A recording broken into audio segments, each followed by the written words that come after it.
In this video, I'm going to go over how you can Google search better, particularly when it comes to receiving error messages and trying to find out how to fix an error message whenever you're coding, because this is a very important skill to have, and it really differentiates noobs from the pros.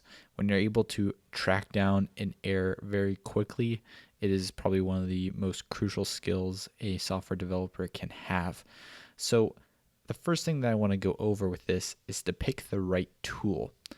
I know you value your privacy and you want your Bing rewards, but they are not as good as using Google itself. I have friends that use DuckDuckGo, and it's great for privacy, but when it comes to finding stuff, programming related specifically, it is just not as good as using Google. I am able to just find things way faster than my friends because of it. So that is the first thing. Make sure you're using the best search engine for programming, and right now that is Google. All right, so let's jump into an error message. So here is an error message that I just put up for React, but really this is an error message. This is a context of no matter what programming language you're dealing with. So I'm going to start with the worst thing that I see people do. The worst thing I see is when they take an error message and they just copy the entire thing.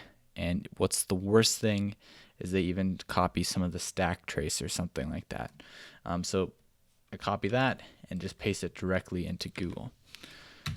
Now, maybe if it's a super popular error, you may get something like this, but stack traces are great for bug reports, but not so much for Google searching. So the first thing is, do not include usually any of the stack stuff when you get an error message.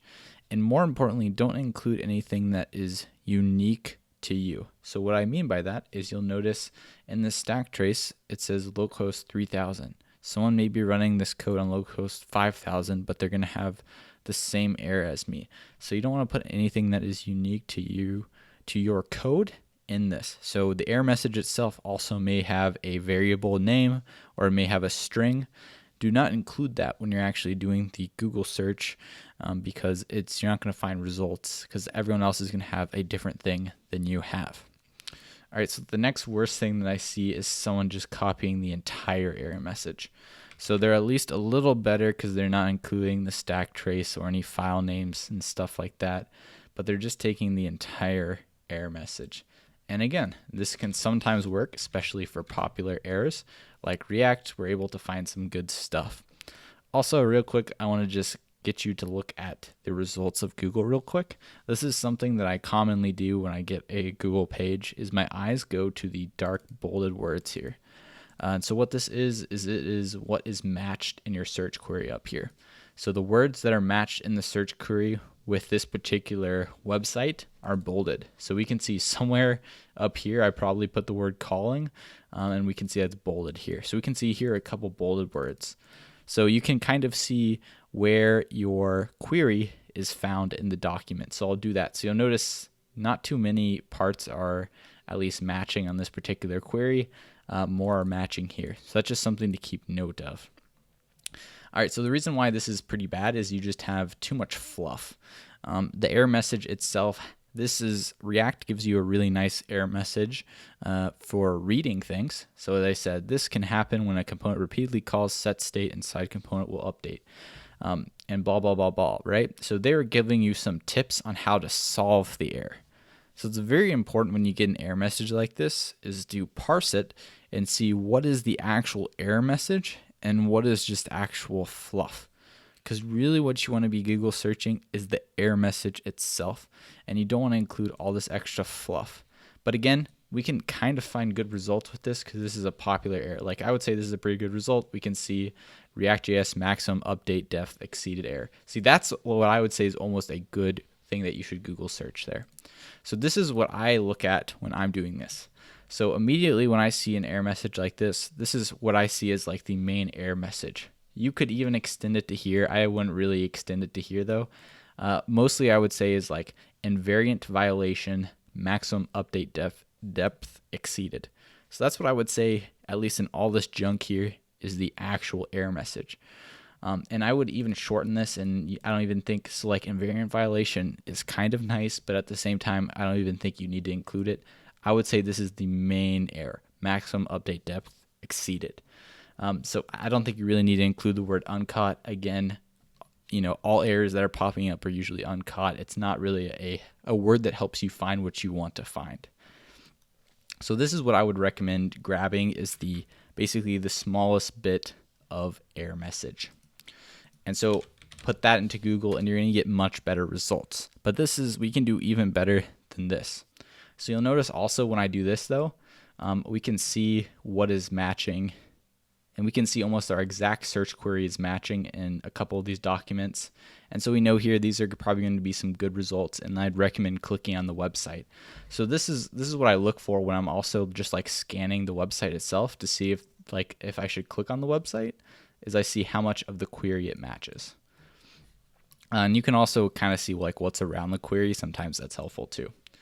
But the other thing to add to the error itself, sometimes you can just post the error message. So that's the other thing I want to mention, is when you're Google searching, it's one of the things where you start with a query, and then if you don't find what you want, you iterate on top of that, and you can try all these kind of tips in tandem, or like slowly filter down or add more keywords or whatnot to your query until you find something.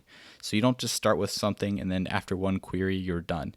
You should be basically mixing and matching words, removing words until you find something that's good. So another important thing is to decipher whether the error message came from, say, the framework you're using, or the language you're using, or maybe a library that you're using.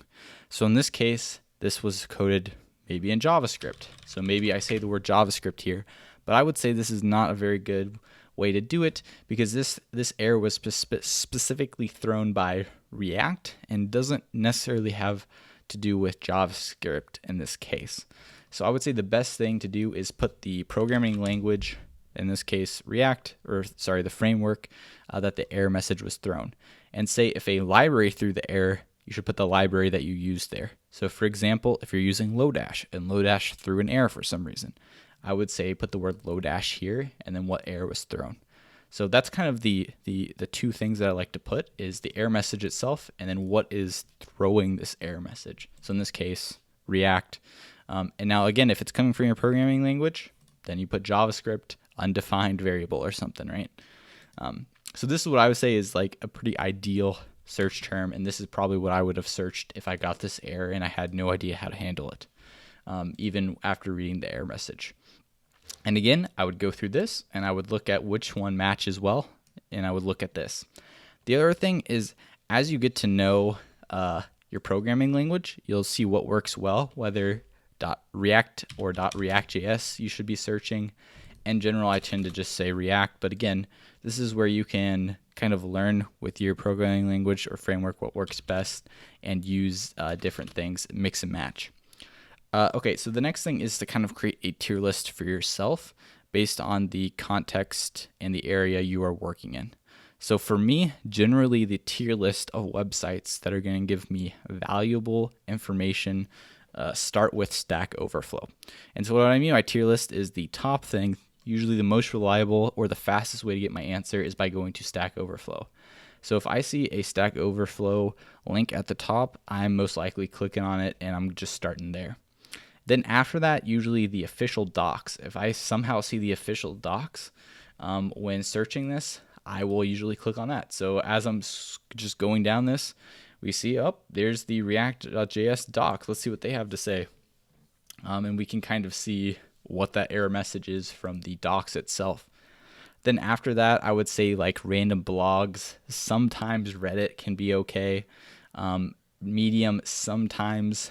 And then GitHub sometimes is decent. So those things, all of those things, are kind of like the last things I look at. But again, sometimes if you're just using a library that's less popular, GitHub issues is going to be the only thing you have to find bugs and stuff, and it's going to suck because usually GitHub issues are not always resolved, and you'll find out that your bug is not fixable. But anyway, that's just GitHub issues is sometimes a rabbit hole, and you kind of just dig through issues. Usually when you go to GitHub, it's doesn't always, not my favorite place to go because I usually don't find an answer. Usually just makes me sad. Anyway, let's go on to the next thing. Next thing is you probably shouldn't be going to the second page. I can't remember the last time I went to the second page of a search query, and it just gets really bad after the first page. Like, I don't even know what these results are. So instead of going to the second page, you should be iterating over the query itself. You should be trying different things. So we saw this was an invariant violation. I didn't find what I wanted, for example. Add this guy in front. All right. Like most of the times going to the second page is just not going to help you. And I see way too many people click on this and they just go nowhere. Don't do that. Okay, so the next thing is, and this is kind of similar to what we did, was use keywords, not full sentences or big details. So I see way too many people write full sentences into Google, like, how do I take a file in Python and append a string to it? And something like this, yes, it sometimes works if it's very, popular, like maybe this would work. But instead of doing this, make it more machine readable. Just put the keywords. So for this particular thing, I might say Python file append new line and also append file. You'll also notice when I write it this way, I get much better just suggestions from Google itself. And this is huge that you can take advantage of as well. So again, just do keywords. Don't just write a whole sentence. The last thing I just wanted to mention is I don't tend to do this too much, but now and then I will do quotations like this. So quotations means it has to match the word. So if we go back to this earlier one, you'll notice, like, if I search this, some of the results back don't match this string exactly, right? And you can use quotations, which means it has to have this particular word in it.